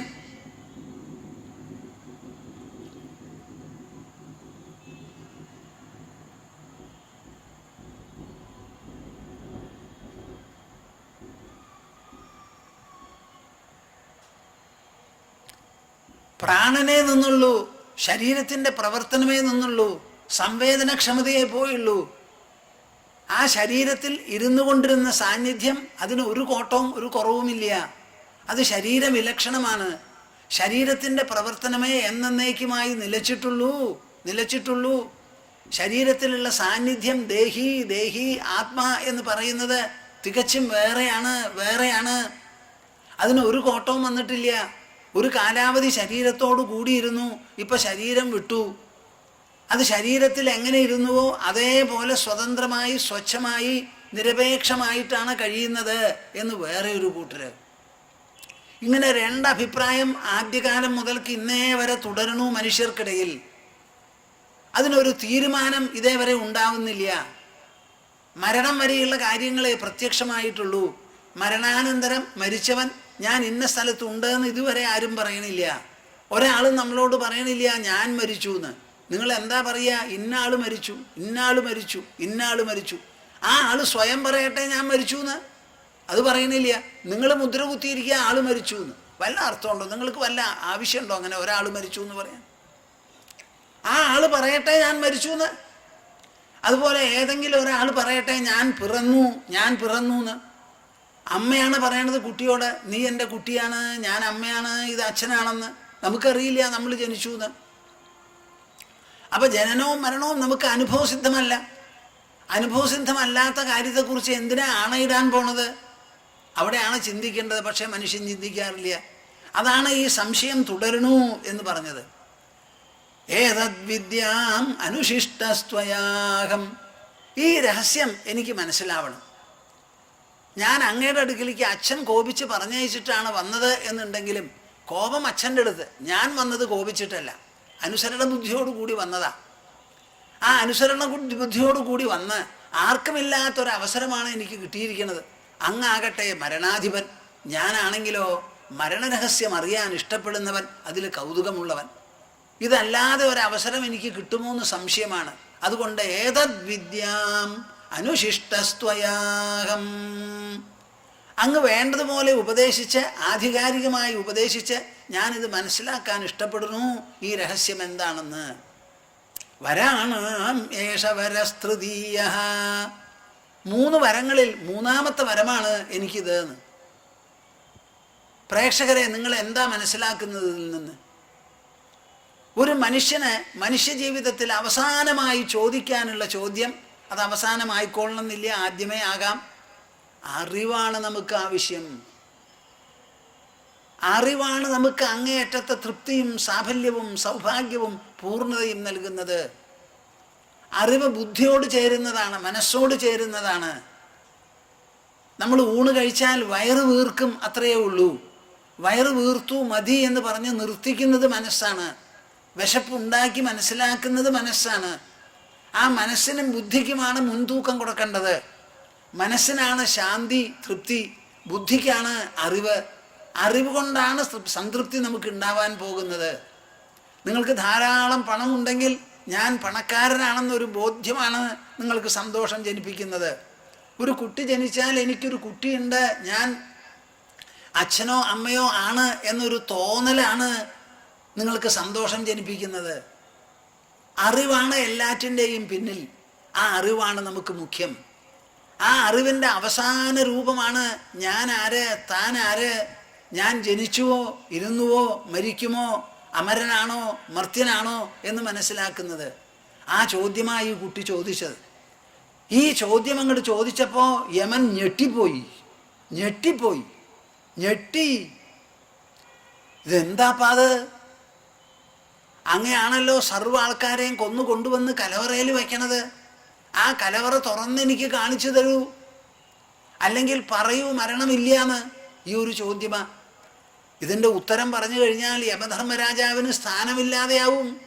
കാരണം മരണമില്ലല്ലോ, എല്ലാവരും അമരന്മാരാണ്. അപ്പം ഈ ചോദ്യം ഇതുവരെ തന്നോടൊരു ഒറ്റ ആളും ചോദിച്ചിട്ടില്ല. തന്നെ പേടിച്ചാണ് എല്ലാവരും കഴിഞ്ഞുകൂടുന്നത്. തൻ്റെ അടുത്ത് വന്ന് താൻ ആര് എന്നുള്ളൊരു ചോദ്യം ഇതുവരെ ചോദിച്ചിട്ടില്ല. അപ്പോൾ വല്ലാതെ പേടിച്ച് നചികേതസിനെ ആ ചോദ്യത്തിൽ നിന്ന് പിൻവലിപ്പിക്കാൻ വേണ്ടി പലതും പറഞ്ഞ് പ്രലോഭിപ്പിക്കാൻ നോക്കി. യേ കാമാ ദുർലഭാമർത്യലോകേ സർവാൻ കാമാംശ്ചന്ദതഃ പ്രാർത്ഥയസ്വ ഇമാ രാമാഃ സരഥാഃ സദൂര്യാഃ നഹീദൃശാ ലംഘനീയാ മനുഷ്യൈഃ ആഭിർമത്പ്രതാഭിഃ പരിചാരയസ്വ നചികേതോ മരണം മാനുപ്രാക്ഷീ. കേൾക്കുന്നുണ്ടോപ്പാ നിങ്ങൾ? നിങ്ങളുടെ മനസ്സിൽ ആ സീൻ, ആ രംഗം ഇങ്ങോട്ട് വരുന്നുണ്ടോ? അതിലൊരു താതാത്മ്യമുണ്ടാവട്ടെ. യേ കാമാ ദുർലഭാമർത്യലോകേ സർവാൻ കാമാംശ്ചന്ദതഃ പ്രാർത്ഥയസ്വ. എൻ്റെ പൊന്നു നചികേതസേ, ഈ ഒരു ചോദ്യം മാത്രം ചോദിക്കരുതേ. എന്നെ വട്ടത്തിലാക്കരുതേ. എൻ്റെ സ്ഥാനം തന്നെ നഷ്ടപ്പെടാൻ പോവുകയാണ് ഈ ചോദ്യത്തിന് മറുപടി പറഞ്ഞാൽ. അതുകൊണ്ട് ഇത് ചോദിക്കരുത്. ഇതിന് പകരം ഞാൻ എന്തെല്ലാം വേണോ അത് മുഴുവനും തരാം. ഏ കാമാ മനുഷ്യലോകത്തിൽ എന്തെല്ലാം ആഗ്രഹങ്ങളോ അഭീഷ്ടങ്ങളോ ഈപ്സിത വസ്തുക്കളോ ഉണ്ടോ, ദുർലഭം, ആരും കണ്ടിട്ടുമില്ല കേട്ടിട്ടുമില്ല, അങ്ങനെ സുദുർലഭമായിരിക്കുന്ന നേട്ടങ്ങൾ എന്തെല്ലാം ഉണ്ടോ അത് മുഴുവനും ഒരുമിച്ച് കൂട്ടായി ആവശ്യപ്പെട്ടോളൂ. എല്ലാം ഞാൻ ഒറ്റടിക്ക് തരാം. സർവാൻ കാമാംശ്ചന്ദന പ്രാർത്ഥയസ്വ ഇമാ രാമാഃ സരഥാ സദൂര്യാഃ. സുന്ദരികളായിരിക്കുന്ന പല സ്ത്രീകളും എൻ്റെ അടുത്തുണ്ട്. അവർ വീണ കൊണ്ട് പാടും, ഫ്ലൂട്ട് എടുക്കും, വായിക്കും, ഫിഡിലുണ്ടാവും, പലതും ഉണ്ടാവും, സിത്താറുണ്ട്. അതിനൊപ്പം അവർ നടനം, നൃത്തം അതൊക്കെ ചെയ്യും. അങ്ങനെ നാട്യനടനങ്ങളും പാട്ടും ഗാനങ്ങളും എല്ലാം സമ്മാനിക്കുന്നവരെ, അവതരിപ്പിക്കുന്നവരെ എല്ലാവരെയും ഞാൻ തരാം. ആഭിർമത്പ്രതാഭിഃ പരിചാരയസ്വ നഹീദൃശ ലംഘനീയ മനുഷ്യൈഃ. മനുഷ്യലോകത്ത് ഇന്നേ വരെ ഒരാൾക്കും ഇങ്ങനെ ഒന്ന് കണ്ടിട്ടും ഉണ്ടാവില്ല, കേട്ടിട്ടും ഉണ്ടാവില്ല, കിട്ടിയിട്ടും ഉണ്ടാവില്ല. അങ്ങനെയുള്ളത് മുഴുവൻ ഞാൻ സമ്മാനം തരാം. ഇവരെല്ലാവരും നിന്നെ ശുശ്രൂഷിച്ച് നിനക്ക് ദീർഘകാലം ജീവിക്കാം. ഒരു കോട്ടവുമില്ല, ഒരു കുറവുമില്ല, ജരാനിര വരില്ല. നചികേതോ മരണം മാനുപ്രാക്ഷി. നചികേതസേ, മരണം മാത്രം എന്നോട് ചോദിക്കരുത്, മരണരഹസ്യം ചോദിക്കരുതേ, അതിൽ നിന്ന് പിൻവാങ്ങണേ എൻ്റെ പൊന്നുകുട്ട, ബാക്കി എന്തു വേണമെങ്കിൽ ചോദിച്ചോളൂ എന്ന് യമൻ പറയുകയാണ്. നചികേതസ് എന്താ മറുപടി പറയുന്നത്? ശോഭാവാമർത്യസ്യ യദന്തകൈതത് സർവേന്ദ്രിയാണാം ജരയന്തി തേജഃ അഭിസർവം ജീവിതമൽപമേവ തവൈവ വാഹാസ്തവ നൃത്യഗീതേ.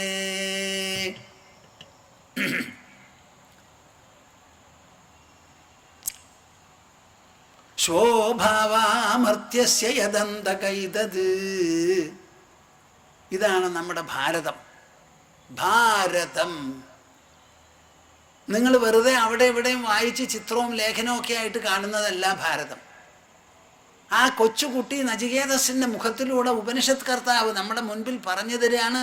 എന്നേക്കുമായി പറയണു, ശോഭാവാമർത്യസ്യ യദന്തകൈതത്. അങ്ങയുടെ പേരെന്താ യമധർമ്മരാജാവേ? അന്തകൻ. അങ്ങയുടെ ജോലി എന്താ? സർവ്വ ആൾക്കാരെയും കൊല്ലല. അങ്ങയുടെ കീഴിലാണല്ലോ എല്ലാം. അപ്പം ഈ തരാം എന്ന് പറഞ്ഞ വിഭവങ്ങൾ മുഴുവൻ അങ്ങയുടെ കീഴിലുള്ളതാണ്. അതിനെ മുഴുവൻ കൊല്ലുന്നവനാണ് അങ്ങ്. അതുകൊണ്ട് ഒന്നിനും നാളെ എന്നൊരു സ്ഥിരം നിലനിൽപ്പില്ല. ഷോ അഭാവ മർത്യസ്യ യദന്തകൈതത്. മനുഷ്യൻ്റെ പേരെന്താ? മർത്യൻ. മർത്യൻ എന്താ? ഈ മർത്യൻ എന്ന് പറഞ്ഞാൽ മരിക്കുന്നവൻ, സദാ മരിച്ചുകൊണ്ടിരിക്കുന്നവനാണവൻ. എന്ത് സാധനവും നമ്മൾ അനുഭവിക്കുന്ന സമയത്ത് ആ അനുഭവത്തിലൂടെ കുറേശ്ശെ നാം മരിച്ചുകൊണ്ടിരിക്കുക. നമ്മൾ പിറന്നാൾ ആഘോഷിക്കും. ഞാൻ പലപ്പോഴും ആലോചിക്കാറുണ്ട്, പിറന്നാൾ ഏതോ ഒരു ദിവസം നമ്മളെ പെറ്റു. ആ ഓരോ കൊല്ലം ചെല്ലുന്തോറും പിറന്നാളിൽ നിന്ന് നാം അകന്നു വരുന്നുവോ അതോ അടുത്തു വരുന്നുവോ? എന്നാൽ അടുക്കുന്നുണ്ട്. ആരോട്? മരണ ദിവസത്തോട് അടുക്കുന്നുണ്ട്. അപ്പോൾ പിറന്നാളോ അതോ മരണ സമീപന ദിവസമോ? നിങ്ങളൊന്ന് ആലോചിച്ച് നോക്കൂ. മർത്യസ്യ, നമ്മൾ മർത്യന്മാരാണ്. യദന്തകൈതത് സർവേന്ദ്രിയാണാം ജരയന്തി തേജഃ. ഈ ലോകത്തിലുള്ള വസ്തുക്കൾ എന്തു തന്നെ അനുഭവിക്കും തോറും നമുക്ക് ഇന്ദ്രിയങ്ങളുടെ തേജസ് കുറഞ്ഞു വരികയാണ്, കാർന്നു തിന്നുകയാണ്. സർവേന്ദ്രിയാണാം ജരയന്തി തേജഃ അഭിസർവം ജീവിതമൽപമേവ. ഞാൻ 100 കൊല്ലം താമസിച്ചാൽ എന്താ? 150 കൊല്ലം കഴിഞ്ഞാൽ എന്താ? ആ 150 വർഷം കഴിഞ്ഞതിന് ശേഷം പിന്നാക്കം നോക്കുമ്പോൾ ഈ 150 ദിവസം നമ്മുടെ കൂടെ ഉണ്ടാവുമോ? അതൊക്കെ സ്മൃതിപഥം മാത്രമല്ലേ ഉള്ളൂ. അഭിസർവം ജീവിതമൽപമേവ. എത്ര കാലം ജീവിച്ചാലും അനന്തമായ കാലത്തോട് തട്ടിച്ചു നോക്കുമ്പോൾ 100 വർഷം ജീവിക്കുക എന്ന് പറയുന്നത് എത്ര ഉണ്ടാവും? ഒരു പൊട്ടുപോലും ഉണ്ടാവുമോ? ഒരു കടലാസിൽ വരച്ച് ഗ്രാഫിൽ കാണിക്കുകയാണെങ്കിൽ. അഭിസർവം ജീവിതമൽപമേവ തവൈവ വാഹാസ്തവ നൃത്യഗീതേ. അതുകൊണ്ട് യമധർമ്മരാജാവേ, അങ്ങ് തരാൻ ഉദ്ദേശിക്കുന്നതായ നർത്തകികളും പാട്ടുകാരും മ്യൂസിക്കൽ ഇൻസ്ട്രുമെൻസും എല്ലാം തന്നെ അങ്ങയുടെ കയ്യിൽ തന്നെ സുരക്ഷിതമായിരുന്നോട്ടെ. ഈ നചികേതസിന് ആവശ്യമില്ലേ ഒരു കാലത്തും. കേൾക്കുന്നുണ്ടോ നിങ്ങൾ? ഇതാണ് കഠോപനിഷത്ത്, ഇതാണ് ഭാരതം. ഭാരതത്തിൻ്റെ തനിത്തനിമയാണ് നിങ്ങളിതിൽ കാണുന്നത്. ആ കുട്ടി യാതൊരു സങ്കോചവും കൂടാതെ വിളിച്ചു പറയണു യമധർമ്മരാജാവിൻ്റെ മുൻപിൽ, അന്യശ്രേയോ അന്യദുദൈവ പ്രേയ തേ ഉഭേ നാനാർത്ഥേ പുരുഷം സിനീത തയോ ശ്രേയ ആദദാനസ്യ സാധു ഭവതി ഹീയതേ അർത്ഥാദ്യ ഉപ്രയോ വൃണീതേ. നചികേതസ് തൻ്റെ തനി നിറം കണ്ട് എനിക്ക് വേറെ ഒന്നും വേണ്ട, ഞാൻ ചോദിച്ചതിന് മറുപടി മാത്രം മതി എന്ന് പറഞ്ഞാൽ എനിക്ക് ആത്മജ്ഞാനം മാത്രമേ വേണ്ടൂ, വേറെ ഒന്നും വേണ്ട എന്നങ്ങോട്ട് ഉറപ്പിച്ച് പറഞ്ഞപ്പോൾ സന്തോഷം തോന്നി. അഭിനന്ദിക്കുകയാണ് ആര്? യമധർമ്മരാജാവ്. അന്യശ്രേയോ അന്യദുദൈവ പ്രേയ. എൻ്റെ പൊന്നു നചികേതസേ, നിനക്കും ബാക്കിയുള്ളവർക്കും വേണ്ടി ഞാനിതാ പറയണു യമധർമ്മരാജാവ്. ലോകത്തിൽ രണ്ടെണ്ണമുണ്ട്, ശ്രേയസ് പ്രേയസ് എന്ന് രണ്ടെണ്ണം. ശ്രേയസ് ആത്യന്തികമായിരിക്കുന്ന നന്മയും സാഫല്യവും അണയ്ക്കുന്നത്. പ്രേയസ് എന്ന് പറഞ്ഞാൽ താത്കാലികമായി നമ്മുടെ ഇന്ദ്രിയങ്ങളെ ഉദ്ദീപിപ്പിച്ച് സുഖം ജനിപ്പിക്കുന്നത്. ഇങ്ങനെ രണ്ടെണ്ണവും ഒരുപോലെ മനുഷ്യന് ചുറ്റും വലയം ചെയ്ത് നിൽക്കുകയാണ്. തേ ഉഭേ നാനാർത്ഥേ പുരുഷം സിനീത. ഒരു ഭാഗത്ത് ശ്രേയസ്സും ഒരു ഭാഗത്ത് പ്രേയസ്സും രണ്ടും നമ്മളെ കെട്ടിവരീണു. തയോഹോ ശ്രേയ ആദദാനസ്യ. അതിലെ ആലോചിച്ച് നോക്കി വിവേകം വിശേഷബുദ്ധി പ്രയോഗിച്ച് എനിക്ക് താത്കാലിക സുഖമല്ല വേണ്ടത്, ആത്യന്തിക നന്മയാണെന്ന് വിചാരിച്ച് ആരാണോ ശ്രേയസ് തിരഞ്ഞെടുക്കുന്നത് സാധു ഭവതി, ആ മനുഷ്യന് ജീവിതത്തിലെല്ലാം നന്നായി തീരുന്നു. ഹീയതേ അർത്ഥാദ്യൗ പ്രയോ വൃണീതേ. ആലോചന ബുദ്ധിയെ പണയം വെച്ച് വീണ്ടും വിചാരത്തിന് പുറപ്പെടാതെ വിവേകം വളർത്താതെ കണ്ടതിൻ്റെ പിന്നാലെ ഓടിച്ചാടി ഈയാമ്പാറ്റയെ പോലെ പോകുന്ന ആ പോക്കുള്ളവനുണ്ടല്ലോ, അവൻ നശിക്കണു. അവന് ലോകത്തിലുള്ള നന്മകളെല്ലാം ഉപേക്ഷിക്കേണ്ടി വരുന്നു. മനുഷ്യൻ്റെ ബുദ്ധിയാണ് ഇതിൽ നിർണായകമായ തീരുമാനമെടുക്കേണ്ടത്. ശ്രേയശ്ച പ്രേയശ്ച മനുഷ്യമേധഃ തൗ സംപരീത്യ വിവിനക്തി ധീരഃ ശ്രേയോ ഹി ധീരഃ അഭിപ്രേയസോ വൃണീതേ പ്രേയോ മന്ദോ യോഗക്ഷേമാത് വൃണീതേ. ഒന്നും കൂടി വിവരിച്ച് പറയുകയാണ് ആരെ? നചികേതസ് അല്ല, യമധർമ്മരാജാവ് നചികേതസിനോട് ശ്രേയശ്ച പ്രേയശ്ച മനുഷ്യമേധഃ തൗ സംപരീത്യ വിവിനക്തി ധീരഃ. ഒരാളും ഇവിടെ കുറ്റം പറയരുത്, കുറവും പറയരുത്. ഇവിടെ പണക്കാരൻ്റെയും പിച്ചക്കാരൻ്റെയും പഠിപ്പുള്ളവൻ്റെയും ഇല്ലാത്തവൻ്റെയും എല്ലാവരുടെയും ചുറ്റും ഈ ശ്രേയസ്സും പ്രേയസ്സും ചുറ്റും കിടന്ന് തിരിയണു. തൗ സംപരീത്യ വിവിനക്തി ധീര. അത് രണ്ടും കണ്ട് ബുദ്ധിയുള്ളവൻ, തൻ്റെ ഇടമുള്ളവൻ, അറിവുകൊണ്ട് സമർത്ഥനായിട്ടുള്ളവൻ, ആ ആൾ മാത്രമേ അതിനെ തിരിച്ചറിഞ്ഞ് വേണ്ടതുപോലെ ഒരു ചോയ്സ്, ഒരു നിർണയത്തിലെത്താൻ സാധിക്കുന്നുള്ളൂ. ശ്രേയോ ഹി ധീര അഭിപ്രേയസോ വൃണീതേ. നല്ല ബുദ്ധിയുള്ളവൻ, ആലോചനയുള്ളവൻ, സമർത്ഥൻ, വിചാരശീലൻ, എനിക്ക് പ്രേയസ് വേണ്ട ശ്രേയസ് മതി എന്ന് പറഞ്ഞ് തിരഞ്ഞെടുക്കണു. പ്രേയോ മന്ദോ യോഗക്ഷേമാത് വൃണീതേ. പെട്ടെന്ന് കാര്യങ്ങൾ നേരെയാവണം, വാരി വലിച്ച് തിന്നണം, 4 ദിവസം കൊണ്ട് പണക്കാരനാവണം, എല്ലാവരും അറിയണം എന്ന് വിചാരിച്ച് ഓടി നടന്നിക്കുന്ന കൂട്ടരുണ്ടല്ലോ. വഞ്ചിയിൽ കിടന്ന് ഓടിയാൽ വേഗമെത്താം എന്ന് വിചാരിക്കുന്ന കൂട്ടര്, ആ കൂട്ടരാണ് പ്രേയോ മന്ദോ യോഗക്ഷേമാത് വൃണീതേ. ആ യോഗക്ഷേമത്തിലുള്ള അത്യാസക്തി മൂലം അവരെന്ത് ചെയ്യുന്നു? പ്രേയസനെ തെരഞ്ഞെടുക്കണു.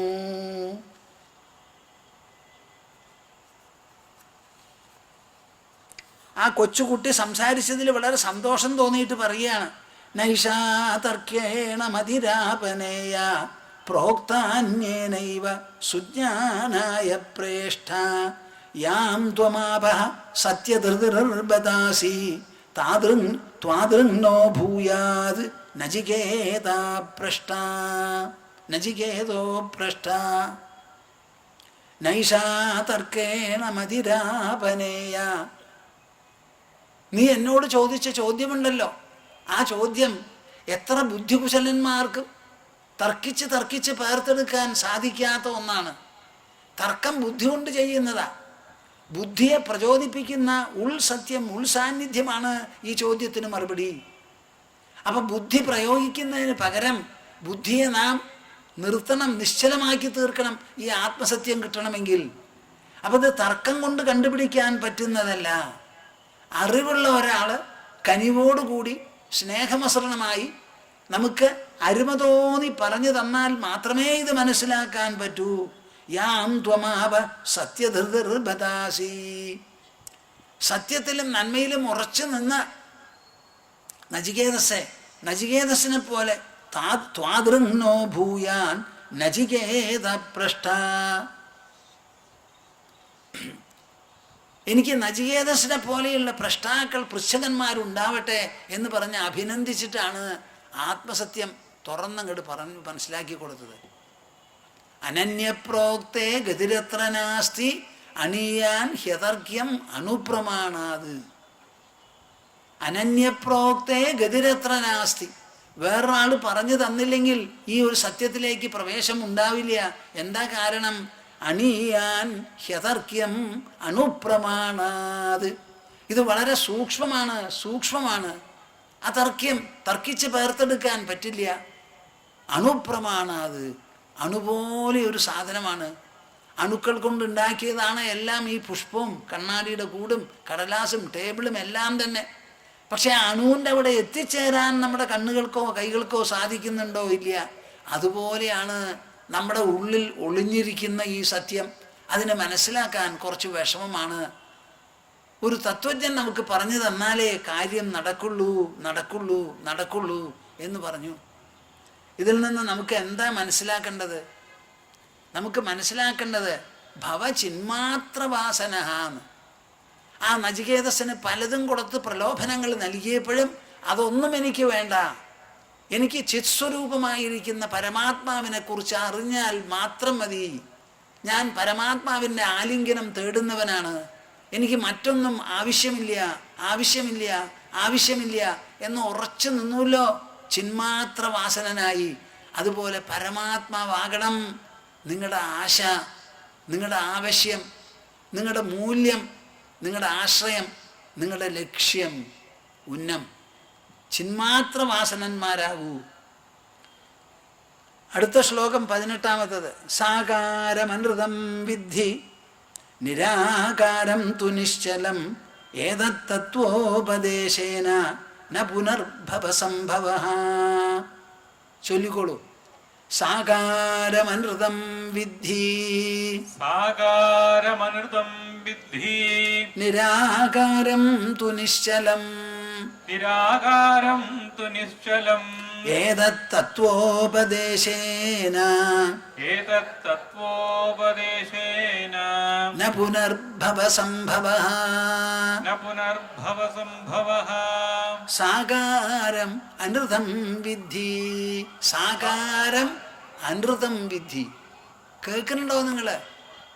കാത് കടം മേടിച്ച് കേൾക്കുന്നപ്പ 2 ചെവി കൊണ്ട് കേട്ടാൽ തീരില്ല അത്. സാകാരം അനൃതം വിദ്ധി. ആകാരത്തോട് കൂടിയതുണ്ടല്ലോ, ആകൃതി. എന്താ ഈ ആകൃതി? വണ്ണം, പൊണ്ണം, പൊക്കം, ഇതൊക്കെയാണല്ലോ. അങ്ങനെ കനത്ത് കട്ടിയായി കണ്ടാൽ മനസ്സിലാക്കത്തക്ക വിധത്തിൽ പ്രത്യേകം തൂക്കം, ഭാരത്തോട് കൂടിയിട്ടുള്ളത്. അത് മുഴുവനും അനൃതം വിദ്ധി. അത് മുഴുവനും അനൃതമാണ്, അസത്യമാണ്, അവാസ്തവമാണ്. സാകാരം നിരാകാരം എന്നിങ്ങനെയൊരു വ്യത്യാസം നമ്മുടെ ആരാധനയിൽ നാം എപ്പോഴും പറയാറുണ്ട്. എനിക്ക് സാകാര ഇഷ്ടം, എനിക്ക് നിരാകാരം ഇഷ്ടമല്ല. ഈ പറയുന്ന ആൾ സാകാരനല്ല. നമ്മുടെ ശരീരത്തിന് ആകാരമുണ്ടെന്നുള്ളത് ശരി. നമ്മുടെ മനസ്സിന് ആകാരമുണ്ടോ നിങ്ങൾ പറയും? നിങ്ങൾ കൂടുതലും മനസ്സോ ശരീരമോ? മനസ്സല്ലേ ശരീരമുണ്ടെന്ന് നമ്മളോട് പറയുന്നത്? മനസ്സല്ലേ കണ്ണിനെ ഉപയോഗിച്ച് കാണുന്നത്? ചെവി ഉപയോഗിച്ച് കേൾക്കുന്നത്, ഈ കണ്ടതിൻ്റെയും കേട്ടതിൻ്റെയും എല്ലാം ഛായകളും പതിപ്പുകളും മനസ്സല്ലേ മനസ്ഥലത്തിൽ രചിക്കുന്നത്. ആ മനസ്സ് സാകാരമോ നിരാകാരമോ? എന്താ മിണ്ടാതെ? സാകാരോ? ആ മനസ്സെങ്ങനെയാ സാകാരമാവുക? സർവ്വദിക്കലും ഇവിടെ ഇലക്ട്രിസിറ്റി, വിദ്യുത് ശക്തിയാണ്. ആ വിദ്യുത് ശക്തി ഓടുന്നത്, പ്രസരിക്കുന്നത് എങ്ങനെയാ? ഓരോരോ വയറ് കൂടിയ, അതൊക്കെ കനപ്പെട്ടത് ഖരവസ്തുക്കളാണ്. ആ ഖരവസ്തുക്കളിൽ സഞ്ചരിക്കുന്നതും പ്രസരിക്കുന്നതുമായ ശക്തി, വിദ്യുത് ശക്തിക്ക് അതിൻ്റെ ഖരത്വം അതിനുണ്ടോ? ഇല്ലല്ലോ. ഒരു മുണ്ട് വെള്ളത്തിൽ മുക്കിയാൽ ആ വെള്ളം ഇങ്ങനെ വ്യാപിക്കണു മുണ്ടിലെ എല്ലാ ഇഴയിലും. അങ്ങനെ വ്യാപിക്കുന്ന വെള്ളം മുണ്ട് പോലെ ഖരമല്ലല്ലോ. അത് വ്യാപിക്കത്തക്ക വിധത്തിൽ വ്യാപക ശക്തിയുള്ള ഒരു ദ്രാവകമല്ലേ? അതുമാതിരി പഞ്ചഭൂതങ്ങളെല്ലാം കൂടി ചേർന്ന ശരീരത്തിൽ സർവത്ര വ്യാപിക്കുന്നതായ നമ്മുടെ ആ ഉൾ സത്യമുണ്ടല്ലോ, അത് ആകാശത്തേക്കാൾ സൂക്ഷ്മമായിരിക്കും. അതിന് ആകാരമുണ്ടാവില്ല. സാകാരം അനൃതം വിദ്ധി. ഇനി സത്യം എന്താ? നിരാകാരം തു നിശ്ചലം. ആകാരമില്ലാതെ നിരാകാരമായിട്ടുള്ളത്, നിരാകാരമായത് മാത്രമേ നിശ്ചലമാകൂ. നിരാകാരം തു നിശ്ചലം. ഏതത് തത്വോപദേശേന, ഈ ഒരൊറ്റ തത്വം മാത്രം മനസ്സിലായാൽ മതി. ന പുനർഭവ സംഭവ. ആ ആൾക്ക് പിന്നെ രണ്ടാമതൊരു ജന്മമില്ലയാണ്. എന്തു മനസ്സിലാക്കണം? സാകാരം അസത്യമാണ്, നിരാകാരം സത്യമാണ്. നിങ്ങൾ നിരാകാരമാണെന്നൊരു ബോധ്യം നിങ്ങൾക്ക് വന്നു കഴിഞ്ഞാൽ പിന്നെ എവിടെയാണ് ജനനം, എവിടെയാണ് മരണം? അമ്മ പ്രസവിച്ചത് എന്തിനെയാ? അമ്മ പ്രസവിച്ചത് എന്തിനെയാ പ്രസവിച്ചേ? നമ്മുടെ ശരീരത്തെ. ശരീരത്തിൻ്റെ ഉള്ളിൽ, പാഞ്ചഭൗതിക ശരീരത്തിൻ്റെ ഉള്ളിൽ സർവത്ര വ്യാപിച്ചിരിക്കുന്ന ആ ഉണർവിനെ അമ്മ പ്രസവിച്ചിട്ടില്ല. ആ ഉണർവിനെ അമ്മയോ അച്ഛനോ കുത്തുവച്ചിട്ടുമില്ല. ഒരു വിളക്ക്, ആ വിളക്ക് എന്ന് നമ്മൾ പറയുന്നത് ആ ലോഹം കൊണ്ടുള്ള പാത്രം. അതിനൊരു ആകൃതിയൊക്കെ കൊടുത്തിട്ടുണ്ട് സൗന്ദര്യത്തിന് വേണ്ടി. അതിലൊരു കുഴിയുണ്ട്. ആ കുഴിയിൽ എണ്ണ ഒഴിച്ചു. ഈ വിളക്കും എണ്ണയും അല്ലാത്തൊരു തിരിയിട്ടു, സജ്ജമാക്കി വെച്ചു. വിളക്ക് കത്തുവോ? കത്തില്ല. ഇതുപോലെ വേറെ ഒരു വിളക്ക് കൊണ്ടുവന്നാൽ കത്തുവോ? കത്തില്ല. അതിൽ എണ്ണയും തിരിയും വിളക്കും അല്ലാത്ത ജ്വലിക്കുന്ന ഒരു ജ്വാല അവിടെ വരണം. ആ ജ്വാല കൊണ്ട് തിരി കത്തിച്ചാൽ മാത്രമേ അവിടെ നാളമുണ്ടായി ആ നാളം പ്രശോഭിക്കൂ. അമ്മ പ്രസവിച്ചത് ജഡശരീരത്തെയാണ്. ആ ജഡശരീരം ഉജ്ജീവിപ്പിച്ച് നിർത്തുന്ന ഒരു ഉൾസാന്നിധ്യമുണ്ട്. അത് അമ്മ പ്രസവിച്ചിട്ടില്ല, രൂപപ്പെടുത്തിയിട്ടില്ല, അച്ഛനും രൂപം നൽകിയിട്ടില്ല. അത് ആ സ്പേമിലും ഓവമിലും എല്ലാറ്റിലും ഉള്ളതായ ഒരു വിശേഷപ്പെട്ട ഉൾസാന്നിധ്യമാണ്. അത് നമ്മളാരും പിടിച്ചു വച്ചതല്ല. പോന്ന് പറഞ്ഞാൽ പോവില്ല. അപ്പോൾ വാസ്തവത്തിൽ നമ്മളൊക്കെ നിരാകാരികളാണ്, സാകാരികളല്ല. നമ്മുടെ ശരീരത്തിനാണ് ആകാരം. ഈ ഒരു സത്യം മനസ്സിലാക്കി നാം ഗ്രഹിക്കുമെങ്കിൽ ന പുനർഭവ സംഭവ. ഈ ഒരൊറ്റ കാര്യം മനസ്സിലായാൽ മതി നിങ്ങളുടെ ജനന മരണ പ്രതീതികൾ ഒട്ടാകെ മാറാൻ. ജനിച്ചു ജനിച്ചു എന്ന് നമ്മൾ പറയരുത്. എൻ്റെ ശരീരം ജനിച്ചു, എൻ്റെ ശരീരം മരിക്കുമായിരിക്കാം, എനിക്ക് ജനനമില്ല, മരണമില്ല. ഇതാണല്ലോ കൃഷ്ണൻ പടക്കളത്തിൽ ആദ്യമായി പറഞ്ഞു കൊടുത്തത്. നത്വേവാഹം ജാതുനാസം നത്വം നേമേ ജനാധിപാ നചൈവ ന ഭവിഷ്യാമ സർവേ വയമതഃ പരം. നത്വേവാഹം ജാതുനാസം. പടക്കളത്തിൽ പടപൊരുതാൻ വയ്യാതെ ക്ഷീണിതനായി, സംശയഗ്രസ്തനായി, പേടി പിടിച്ച് കരഞ്ഞുരുണ്ട് അങ്ങനെ അങ്ങോട്ട് ഇരുന്ന് അർജുനനെ നോക്കി പറയുകയാണ്, ഞാൻ ഒരു കാലത്തും ഇല്ലാതെ ഇരുന്നിട്ടില്ല, നീയുമില്ല, ഭീഷ്മ ദ്രോണാദികളുമില്ല. നമ്മളിപ്പോൾ ഉള്ളതുപോലെ ഉണ്ടായിരുന്നു, ഇനിയുള്ള കാലവും ഉണ്ടാവും.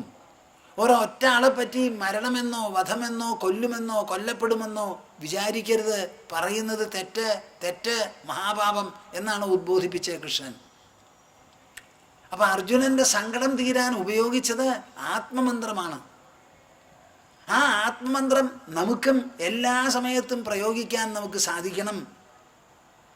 ഏതത് തത്വോപദേശേന ന പുനർഭവ സംഭവ. അപ്പം നമ്മൾ ശ്രാദ്ധത്തെ പറ്റിയൊക്കെ പറയുന്ന സമയത്ത് ഈ ഒരു ചിന്താഗതി നിങ്ങളുടെ മനസ്സിൽ എപ്പോഴും ഉണ്ടാവട്ടെ. നാളെ നിങ്ങൾ ശ്രാദ്ധം ചെയ്യണത് നിർത്തണം എന്ന് ഞാൻ പറയണില്ല, നടത്തണമെന്നും ഞാൻ പറയുന്നില്ല. എന്നാലും ഓരോരുത്തർ വീട്ടിൽ മരിച്ചു എന്ന് പറഞ്ഞ് എന്നോട് എഴുതുമ്പോഴും പറയുമ്പോഴും ഞാൻ പറയും, നിങ്ങളുടെ സമ്പ്രദായത്തിൽ ആചാരപ്രകാരം എന്തെല്ലാം ഉണ്ടോ മരണാനന്തര പ്രക്രിയകൾ സർവ്വതും ശ്രദ്ധയോടുകൂടി നടത്തൂ എന്നാണ് എൻ്റെ ഉപദേശം. അതിൽ ഒരെണ്ണത്തിന് വീഴ്ച വരുത്തരുത്. പെട്ടെന്നുള്ള ഒരു ഭ്രമത്തിലോ മറ്റ് പ്രേരണയാലോ നിർത്തിയാൽ പിൽക്കാലത്ത് നിങ്ങൾക്ക് വിഷമം തോന്നാം. അതുകൊണ്ട് to be on the safe side ഇതെല്ലാം ചെയ്തോളൂ. അതേസമയം നിങ്ങൾ ആലോചിച്ചോളൂ, നമ്മുടെ അച്ഛൻ വാസ്തവത്തിൽ ശരീരമായിരുന്നുവോ അതോ ആത്മാവാണോ? ആത്മാവാണെങ്കിൽ അച്ഛൻ മരിച്ചുവോ അമ്മ മരിച്ചുവോ എന്ന് ചിന്തിക്കുന്നതിന് വിരോധമില്ല. ആ ചിന്തയ്ക്ക് ഒരു മറുപടി നിങ്ങളുടെ മനസ്സിൽ കിട്ടിക്കോട്ടെ, ഒരു വിഷമവുമില്ല. അത് കിട്ടുന്നത് വരെ നാല് ഭാഗത്തും എല്ലാവരും ചെയ്യുന്നത് ചെയ്യാതെ ഇരുന്നാൽ നിങ്ങൾക്ക് വല്ലാത്തൊരു വിഷമവും ഒരു പിടിവള്ളി പോയ മാതിരിയാവും. അതുകൊണ്ട് സത്യം പറയരുതെന്നോ കേൾക്കരുതെന്നോ ഊന്നി വ്യാഖ്യാനിക്കരുതെന്നോ ഒരിക്കലും അർത്ഥമില്ല നമുക്ക്. രൂപം രൂപവിവർജിതസ്യ ഭവതോ ധ്യാനേന യത്കൽപിതം സ്തുത്യാ അനിർവചനീയത അഖില ഗുരോ ദൂരീകൃതായന്മയാ വ്യാപിത്വം ച നിരാകൃതം ഭഗവതോ യത്തീർത്ഥയാത്രാദിനാ ക്ഷന്തവ്യം ജഗദീശ തദ്വികലത ദോഷത്രയം മത്കൃതം. ശങ്കരാചാര്യർ എഴുതിയിട്ടുള്ള ഒരു ശ്ലോകമാണിത്. ഞാൻ 3 വിധത്തിലുള്ള തെറ്റ് ചെയ്തു എൻ്റെ പൊന്നു തമ്പുരാനെ, എൻ്റെ പൊന്നു ഈശ്വര, 3 വിധത്തിലുള്ള തെറ്റ് ചെയ്തു ഞാൻ.